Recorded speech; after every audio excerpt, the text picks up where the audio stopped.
علی بھی اگلا سوال ہے، عید قربان کی قربانی واجب ہے یا کہ سنت؟ عید قربان کی قربانی جو ہے آلموسٹ امت میں اتفاق ہے کہ یہ سنت مؤکدہ ہے، واجب نہیں ہے۔ صرف حنفی تھوڑے سے اس معاملے میں سختی کا شکار ہوئے ہیں، اور وہ سختی ان کی حدیث کے ظاہری الفاظ پہ دیکھا جائے تو کسی حد تک جسٹیفائی بھی ہے۔ سنن ابن ماجہ میں حدیث ہے، المستدرک حاکم کے اندر موجود ہے، مسند امام احمد میں ہے، امام حاکم نے بھی اسے صحیح کہا، امام ذہبی نے بھی موافقت کی کہ جو لوگ استطاعت کے باوجود قربانی نہیں کرتے وہ ہماری عیدگاہوں سے دور رہیں۔ تو اس میں چونکہ ایک وعید ہے، اس کی وجہ سے امام حنیفہ کا یہ موقف ہے کہ عید قربان کی قربانی واجب ہے۔ لیکن ہم پہلے بھی آپ کو بتاتے ہیں کہ احادیث کو آپ نے صحابہ کے فہم کے مطابق دیکھ کے چلنا ہے، سلف کے فہم کے مطابق نہیں، صحابہ کے فہم کے مطابق۔ سلف تو امام حنیفہ بھی ہیں، انہوں نے فہم غلط لے لیا ہے، تو سلف کے فہم سے مراد ہے صحابہ کا فہم۔ صحابہ کا فہم یہ ہے کہ مصنف عبد الرزاق میں اور سنن الکبریٰ البیہقی کے اندر موجود ہے کہ سیدنا ابو بکر اور عمر رضی اللہ عنہما بعض اوقات جان بوجھ کے عید قربان کی قربانی چھوڑ دیا کرتے تھے تاکہ لوگ اسے واجب نہ سمجھ لیں۔ تو عید قربان کی قربانی سنت ہے، واجب نہیں۔ اہل تشیع کے ہاں بھی یہ سنت ہے، واجب نہیں ہے۔ رہا احادیث میں سے یہ ایک حدیث ہے، اس حدیث کے اوپر بھی ہر صحت پہ اختلاف ہے، بہرحال آلموسٹ حسن درجے کی تو یہ مانی جاتی ہے روایت۔ تو وہ ہے نبی علیہ السلام نے ترغیب دلانے کے لیے، جیسے کئی ایک موقعوں پہ آپ علیہ السلام کا جس طرح فرمان ہے کہ یہود و نصارہ کی مخالفت کرو، داڑھیوں کو رنگو، یہ ترغیب دلانے کے لیے۔ ورنہ تو اس حدیث کو روایت کرنے والے جابر بن عبداللہ اور ان سے بھی بڑھ کے مولا علی علیہ السلام نے داڑھی نہیں رنگی، سفید ہی رکھی ہے، جواز کی حد تک یہ جائز ہے۔ تو یہ واجبیت کے درجے میں نہیں ہے، سنت کے درجے میں۔ لیکن جس شخص کو اللہ تعالیٰ نے استطاعت دی ہے اسے ضرور قربانی کرنی چاہیے۔ میں یہ باتیں اس لیے نہیں کہہ رہا، اللہ کا شکر ہے کہ میں نے یعنی جب سے اس اعتبار سے یعنی صاحب استطاعت ہوں کہ میں نے خود سے کمانا شروع کیا ہے، یعنی 15 سال سے زیادہ ہو چکے ہیں، تو میری تو کسی سال میں بھی قربانی مس نہیں ہوئی ہے۔ نبی علیہ السلام نے بڑے اہتمام کے ساتھ کیا ہے، حتیٰ کہ آپ صحیح مسلم میں جو آپ کے آخری حج کی حدیث ہے 2950، جس میں آپ کا فرمان ہے کہ میں اپنے بعد تم میں وہ چیز چھوڑ کے جا رہا ہوں جسے مضبوطی سے پکڑ لوگے کبھی گمراہ نہیں ہوگے، وہ اللہ کی کتاب ہے۔ مسلم میں صرف اللہ کی کتاب کا ذکر ہے۔ سنت والی حدیث حاکم کے اندر ہے، وہ بھی حسن درجے میں ہے۔ اور رہی غدیر خم کی حدیث، وہ تو حجۃ الوداع کے موقع پہ نہیں بلکہ واپسی پہ خم نامی گاؤں میں، وہ مسلم شریف میں ہے 6225 سے 6228۔ تو بخاری مسلم میں جو حدیث ہے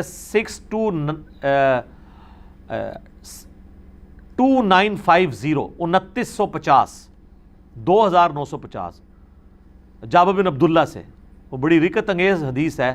جابر بن عبداللہ آلموسٹ نابینا ہو چکے ہوتے ہیں، تو امام باقر ان کو ملنے کے لیے جاتے ہیں، تو ان کو بتایا جاتا ہے کہ حضور کا بچہ ہے آپ کے پاس، امام باقر حضرت حسین کے پوتے، تو وہ ان کو اپنے پاس بٹھاتے ہیں، تو حضرت امام باقر اس حدیث کو روایت کرتے ہیں، اور امام باقر سے امام جعفر صادق نے بیان کی ہے، اور 2 واسطوں سے امام مسلم نے لی ہے۔ تو امام باقر کہتے ہیں کہ جابر بن عبداللہ میرے یہ سامنے کے بٹن کھولتے ہیں اور میرے سینے پہ یوں ہاتھ رکھتے ہیں اور کہتے ہیں تم میرے نبی کے بیٹے ہو، تم مجھ سے جو پوچھنا چاہتے ہو پوچھو۔ تو وہ کہتے ہیں میں آپ سے پوچھنے آیا ہوں کہ نبی علیہ السلام نے حج کس طرح کیا تھا۔ تو وہ حج کی آلموسٹ 7-8 صفحوں پہ لمبی حدیث ہے، مسلم شریف میں 2950 اور مشکات میں دوسری جلد میں حج کے چیپٹر میں پہلی حدیث یہ ہے نبی علیہ السلام کے حج پہ۔ یہ امام باقر نے روایت کی ہے، ان سے امام جعفر نے سنی ہے، اور پھر بعد میں 2 واسطوں سے امام مسلم نے لی ہے۔ اس میں الفاظ ہیں کہ یمن سے نبی علیہ السلام نے 100 اونٹ منگوائے حجۃ الوداع کے موقع پر، 63 اونٹ آپ نے اپنے مبارک ہاتھوں سے نہر کیے ایک حج کے موقع پہ، 63 اونٹ، اور یہ حضور اپنی طرف سے کر رہے ہیں، اور باقی 37 جو ہیں وہ مولا علی کو کہا کہ تم نے کرنے ہیں۔ تو 63 میں اشارہ تھا کہ آپ کی چونکہ زندگی مبارک کے 63 سال ہیں، آپ نے پورے سال ایک سال کی قربانی ایک ہی دفعہ کی ہے۔ اور اس کے بعد جابر بن عبداللہ کہتے ہیں کہ جب وہ 100 کے 100 اونٹ نہر ہو گئے تو نبی علیہ السلام نے حکم دیا کہ ہر اونٹ میں سے ایک بوٹی لی جائے، اور وہ ساری 100 کی 100 بوٹیاں ایک دیگ میں ڈال کے پکائی گئیں، ہر ایک جانور سے ایک بوٹی لے کے۔ اور پھر جابر بن عبداللہ کہتے ہیں کہ مولا علی نے اور نبی علیہ السلام نے ایک دسترخوان پہ بیٹھ کے تناول فرمایا۔ ٹھیک ہے جی، تو وہ پوری کی پوری حدیث جو ہے نا بڑی رکت انگیز ہے پڑھنے والی، نبی علیہ السلام کے آخری حج کا بیان، حجۃ الوداع۔ تو اس سے بھی یہ یعنی بات پتہ چلی کہ نبی علیہ السلام نے اس سنت کا بڑا اہتمام کیا ہے. لہٰذا اس چکروں میں تو پڑھنا ہی نہیں چاہیے کہ جناب واجب ہے یا سنت ہے. بھائی سنت ہے کریں گے. البتہ یہ ٹیکنیکل بحثیں اس لیے کی جاتی ہیں جب حنفیوں کی طرف سے زیادہ ایمفسائز کیا جاتا ہے اس مسئلے کے اوپر, اور بلکہ وہ تو ایک اور سٹیپ آگے چلے جاتے ہیں. وہ کہتے ہیں گھر میں جتنے لوگ الگ سے بھی صاحب استطاعت ہیں, کسی بیوی کے پاس سونا ہے تو وہ علیحدہ سے اپنی قربانی کرے گی, فلاں کرے گی, اور وہ بہت آگے چلے جاتے ہیں. اس لیے پھر یہ بحثیں جو ہے نا وہ سٹارٹ ہو جاتی ہیں. تو یہ سنت ہی ہے, واجب نہیں ہے, لیکن سنت مؤکدہ ہے, سنت دائمہ, متواتر اور مسلسل بھی ہے.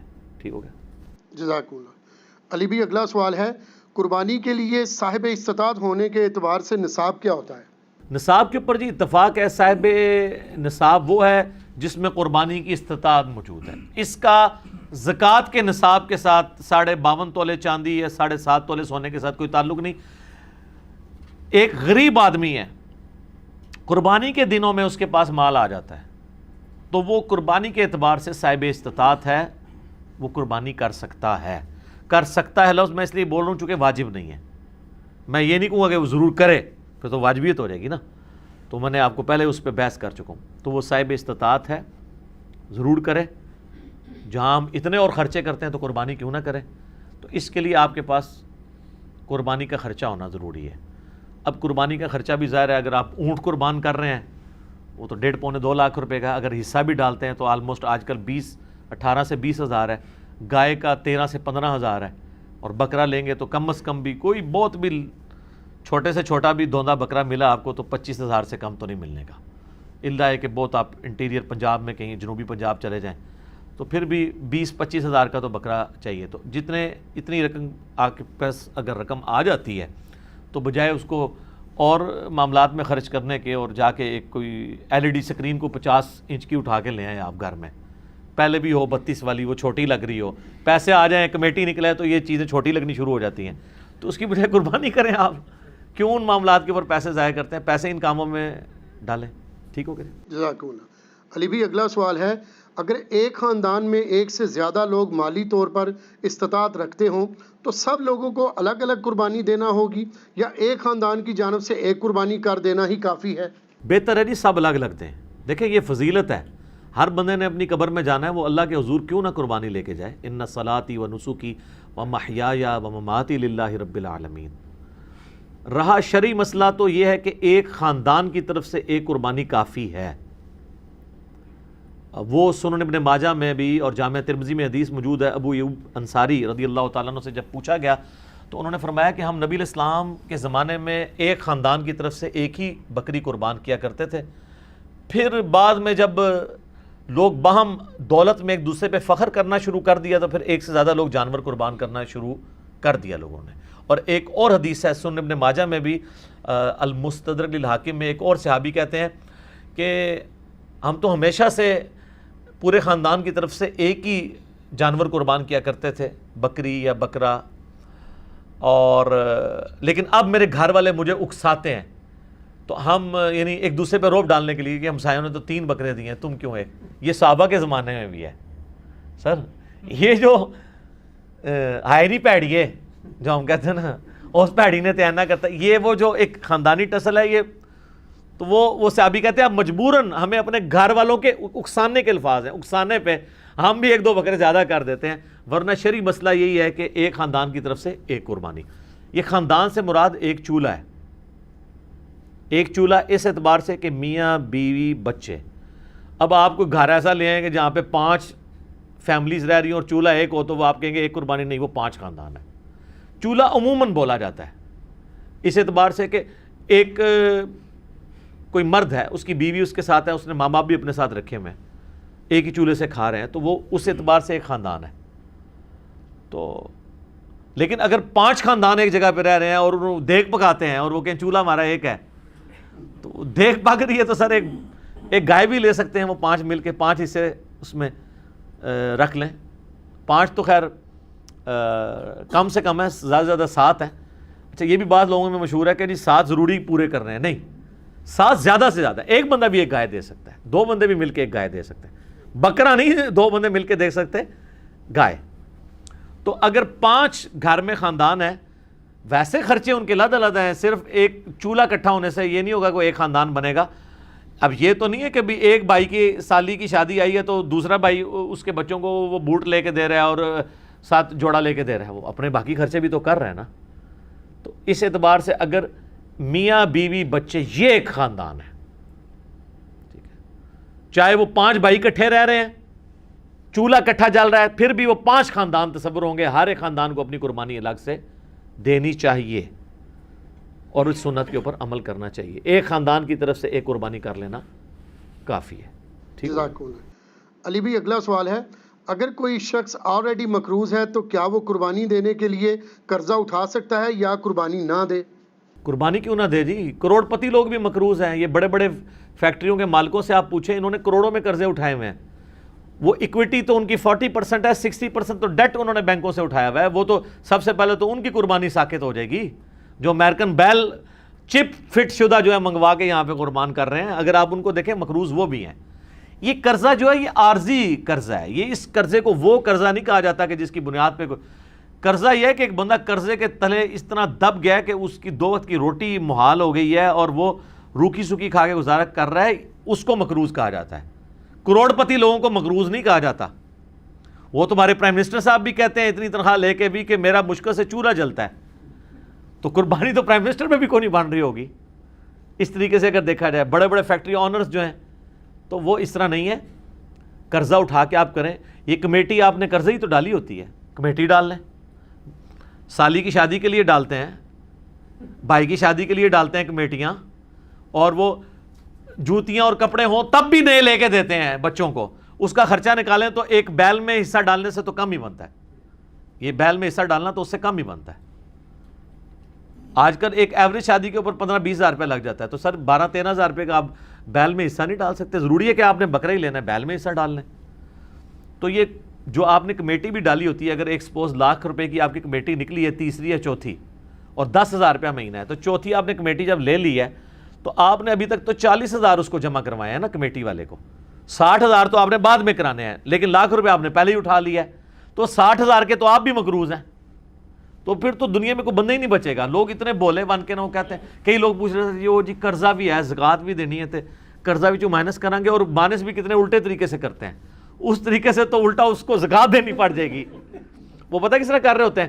مثلا ایک بندے کا کاروبار ہے 1 کروڑ روپے کا، 40 لاکھ روپیہ اس کا اپنا تھا سرمایہ، 60 لاکھ اس نے بینک سے اٹھایا قرضہ. کتنا ہو گیا؟ 1 کروڑ. اب وہ جب حساب کرنے لگتا ہے نا سال بعد، وہ کہتا ہے جی میں نے 1 کروڑ روپیہ کاروبار میں لگایا ہوا ہے، تو 1 کروڑ کی زکوٰۃ جو ہے وہ کیسے نکالی؟ وہ پھر کہتا ہے کہ دیکھیں جی میرا تو اپنا تھا 40، 60 میں نے بینک سے اٹھایا، تو 60 میں سے 40 نکل گئے، تو 20 لاکھ کا تو میں ابھی بھی مقروض ہوں. تو میں تو مقروض ہوں، میں کیوں زکوٰۃ دوں گا؟ حالانکہ وہ بیوقوف بھول جاتا ہے کہ کاروبار میں اس نے 1 کروڑ لگایا ہوا ہے. یہ 60 لاکھ 1 کروڑ میں سے مائنس ہونے ہیں، 40 لاکھ میں سے نہیں مائنس ہونے. 40 لاکھ تو اس کا اپنا تھا نا، 60,000 اس نے قرضہ اٹھایا، تو ٹوٹل کتنا ہوا؟ 1 کروڑ. اب کاروبار میں 1 کروڑ لگا ہوا ہے، 1 کروڑ میں سے 60 لاکھ مائنس ہونا ہے. اپنے 40 جو بھی وہ 60 کاٹ دیتے. ٹھیک ہے. ویسے ماشاءاللہ آپ ان کو دیکھیں، ان پڑھ چٹے ان پڑھ ہے، کروڑوں کا بزنس کر رہے ہیں. آپ کو جناب زبانی پورے دن کا حساب کتاب بتا دیں گے، اور نام نہیں اپنا لکھ سکتے. کاروبار میں اتنے تیز ہیں. دعائے قنوت پھر بھی نہیں یاد ہوگی ان کو. جنازے تو ویسے ہی نہیں آتا نا، غور پہ ہے کوئی اور. تو یہ سارے بہانے ہیں جی قربانی کے. میں تو پوری کوشش کرتا ہوں کہ اس کے اوپر لوگوں کو ترغیب دلائی جائے کہ قربانی نہ مس کریں. سر یہ بہت بڑی نعمت ہے. آپ قیامت والے دن اور کچھ نہیں ہے تو حضرت ابراہیم علیہ السلام سے سفارش کے لیے عرض کر سکتے ہیں. ان کی سنت کو زندہ رکھا، ان کی سنت آپ نے زندہ، سنت ابراہیمی کو زندہ رکھا. کوئی ایک نیکی اپنے ساتھ رکھیں اور اچھی چیز قربان کریں، ریاکاری کے لیے نہیں. جس طرح وہ یہ بھی دیکھیں آپ، یہ ٹی وی چینلز پہ شروع ہو جائے گا. وہ کراچی میں ایک بندہ ہے، وہ جناب بچپن میں ایک بیل اوپر 30 منزل پہ 4تھی منزل پہ چڑھا لیتا ہے، پھر وہ کرین آتی ہے اس کو اتارنے کے لیے. اس طریقے سے ایک بندہ ہے وہ جناب امریکن بیل منگواتا ہے، اس میں چپیں فٹ ہوئی ہوتی ہیں. تو اگر یہ وہ اللہ کے لیے اچھا جانور دینا بہت اچھی بات ہے، لیکن اس کی نمائش نہیں ہونی چاہیے. ریاکاری ہوئی تو اعمال برباد ہونے کا خدشہ ہے۔ مسند احمد میں حدیث ہے جس نے دکھلاوے کے لیے نماز پڑھی اس نے شرک کیا، حالانکہ پڑھی نماز ہے، دکھلاوے کے لیے روزہ رکھا اس نے شرک کیا، اور دکھلاوے کے لیے اللہ کی راہ میں صدقہ کیا، یہ صدقہ ہی ہے نا اللہ کی راہ میں قربانی کرنا، تو اس نے شرک کیا۔ اور جو مسلم شریف میں حدیث ہے کہ قیامت والے دن ایک سخی کو، ایک شہید کو، ایک قاری کو بلایا جائے گا، اللہ تعالیٰ تینوں کو اپنی نعمتیں گنوائے گا، تو پوچھے گا تو نے میرے لیے کیا کیا؟ شہید کہے گا یا اللہ جان دے دی اور کیا کرتا، اس سے بڑی کیا بات تھی؟ اللہ کہے گا اس لیے دی کہ لوگ تجھے بہادر کہیں، لہٰذا دنیا میں تیری بڑی تعریف ہوئی ہے، اوندھا منہ کر کے دوزخ میں۔ سخی کو اللہ تعالیٰ پوچھے گا، کہے گا یا اللہ میں نے تو اتنا کچھ خیرات کیا، میں تو مسجد کی ٹوٹیوں کے اوپر نیم پلیٹ بھی لگوائی کہ فلاں سیٹ صاحب نے یہ وضو خانہ اور ٹائلٹ بنوایا ہے، اور بھی تو یقین نہیں آتا بریکٹائچ، تو اللہ تعالیٰ مائے گا یہ تو اس لیے کہا کہ لوگ اس تیری تعریف کریں، کر لی گئی، جا دوزخ میں تم، میرے پاس کوئی اجر نہیں۔ اور اس طریقے سے قرآن کے قاری کو کہا جائے گا تو نے اس لیے کیا کہ لوگ تیری تعریف کریں، تو بہت بڑا لامہ ہے۔ تو تجھے دنیا میں لوگوں نے ماشاءاللہ اتنی مدہ ذلہ دامت برکاتم عالیہ اور حافظہ اللہ، آیت اللہ، یادگار اسلاف نہ لکھا کرو، مطلب پتا کیا ہے کہ جڈا وڈا فراڈیا ہے نا، یہ اسلاف بھی ایڈے وڈے فراڈیے سن، یہ انہوں دی یاد ہی تازہ کر رہے ہیں نا، یہ تو اتنا خطرناک جملہ ہے نا لکھا کرو۔ میرا دماغ ہوئے پاسے ٹوٹ جاتا ہے کہ یار یہ یادگار اسلاف اگر یہ ہے تو یہ مطلب ہے جو میں سوچتا ہوں کہ پچھلے بھی یہی کچھ کرتے رہے ہیں اور یہ انہی کی یاد تازہ کر رہا ہے، تو یہ مطلب یہ انہی کی جائز روحانی اولاد ہے۔ یادگار اسلاف نہ لکھا کرو، ٹھیک ہے، اگر اسلاف کو آپ نے بچانا ہے تو۔ اور یہ باتیں کرنا صرف آسان ہے، دین کے اوپر چلنا بڑا مشکل کام ہے۔ تو جناب قرضہ اٹھانا پڑتا ہے تو کوئی مسئلہ نہیں، قرضہ کیا آپ کو سب مر چلیں قرضہ اٹھا، کمیٹی ڈال لیں، پلان کریں قربانی کے لیے۔ اگر آپ نے ہر مہینے میں بھی 1000 روپے علیحدہ کیا ہو نا، سال بعد 12000 روپے بن جاتا ہے، آپ ایک حصہ ڈال ہی سکتے ہیں۔ تو اس کو جس طرح باقی خرچے رکھے ہوئے ہیں نا، بچوں کی فیسیں آج کل 2000 سے تو سٹارٹ ہو رہی ہیں ایک عام نارمل سکول کے اندر، تو 24000 روپے تو آپ بچوں کی فیس بھی سال کی دے رہے ہیں، ٹھیک ہے۔ کرونا کی وجہ سے پھر بھی حیا نہیں آئی ہے اسکول والوں کو کہ پیسے ہی کچھ کم کر دیں، فیسیں آپ سے پوری لے رہے ہیں، تو سال میں 1000 روپے علیحدہ کر کے آپ اللہ کی راہ میں قربانی نہیں کر سکتے؟ کرنی چاہیے۔ ایون قرضہ بھی اٹھانا پڑتا ہے، ضرور اٹھائیں، کریں، کیونکہ یہ قرضہ ایسا نہیں ہے کہ جو آپ کی گردن کو دبوچ لے گا، آپ آسانی سے اتار لیں گے۔ 12-13 روپیہ کیا چیز ہے؟ اب اس چکر میں نہ پڑ جائے کہ میں نے جا کے 50,000 روپے دی کوئی بیتل بکری جا کے لینی ہے، تو وہ تو ظاہر ہے اتنا بڑا ہاتھ بھی نہ ڈالیں آپ، ٹھیک ہے، نارمل قربانی کر لیں جو آپ گھر میں۔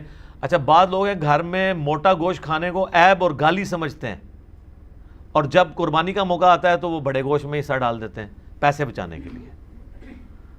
تو چاہیے یہ ہے کہ پھر جو اگر آپ چھوٹے گوشت کو پریفرلی گھر میں کھاتے ہیں، صرف چھوٹا گوشت جو کھا رہے ہیں، میں ان کی بات کر رہا ہوں، جو مکس کر کے کھا رہے ہیں ان کی نہیں بات کر رہا، تو آپ کو پھر قربانی بھی چھوٹے گوشت کی ہی دینی چاہیے۔ لن تنالوا البر حتی تنفقوا مما تحبون، تم کبھی بھی نیکی کے اعلیٰ درجے کو نہیں پا سکتے جب تک کہ پسندیدہ چیزیں اللہ کی راہ میں خراب نہ کرو۔ ویسے موٹے گوشت سے آپ گن کھائیں اور کہیں جی ساڑھے گھر سے پکدے ہی چھوٹا ہے، جو قربانی دی واری آئے تھے وہ جناب موٹا گوشت کا حصہ 13,000 روپے کا بن رہا ہے اور بکرا جو ہے وہ آ رہا ہے 30,000 روپے کا، ادھر جناب تو یاد آ جائے کہ وہ جی ابراہیم علیہ السلام جڑے نا وہ بھی بنایا بچڑا لائے سن فرشتے واسطے، تے موٹا گوشت تے سنت ابراہیمی ہے، ٹھیک ہے سر، بڑا گوشت سنت ابراہیمی ہے اور چھوٹا گوشت سنت محمدیہ ہے صلی اللہ علیہ وآلہ وسلم۔ بخاری مسلم میں حدیث شفاعت جو ہے وہ سٹارٹ ہی اس سے ہوتی ہے کہ نبی علیہ السلام کے سامنے دستی کا بکری کا گوشت رکھا تھا، آپ وہ ساتھ ساتھ کھا رہے تھے اور آپ نے شفاعت والی حدیث بیان کی کہ قیامت والے دن سب کے سب لوگ پہلے حضرت آدم کے پاس جائیں گے۔ وہ حدیث کا آغاز ہی بخاری مسلم کا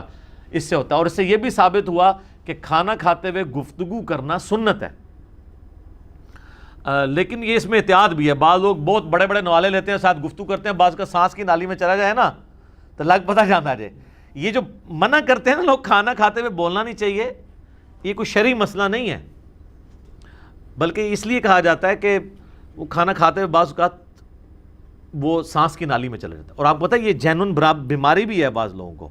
میں کئی ایسے لوگوں کو جانتا ہوں جن کو معدے کا ایشو ہے نا، ان کو ڈاکٹرز نے باقاعدہ کہا ہوا ہے کہ آپ نے کھانا کھاتے وقت نا صرف کھانا کھانا ہے، نہ باتیں کرنی ہے، نہ ٹی وی دیکھنا ہے، اور آپ نے اپنے ذہن میں حاضر کرنا ہے کہ آپ کھانا کھا رہے ہیں، کیونکہ دماغ کے سگنل پھر وہ ایسے چلیں گے کہ آپ کا خوراک کی نالی میں نہیں جائے گا۔ یہ جینون پرابلم ہے، ٹھیک ہے۔ یہ اذانیں شروع ہو چکی ہیں، بقیہ کے سوالات انشاءاللہ اذانوں کے وقفے کے بعد انشاءاللہ۔ بسم اللہ والحمد للہ والصلاة والسلام علی رسول اللہ وعلی آلہ واصحابہ اجمعین الی یوم الدین، الحمدللہ آج 19 جولائی 2020 کی علمی و تحقیقی مجلس نمبر 124 کی جو اسٹوڈیو ریکارڈنگ ہے اس کے بقیہ سوالات کی طرف آتے ہیں اذان کے وقفے کے بعد والے سوالات کی طرف.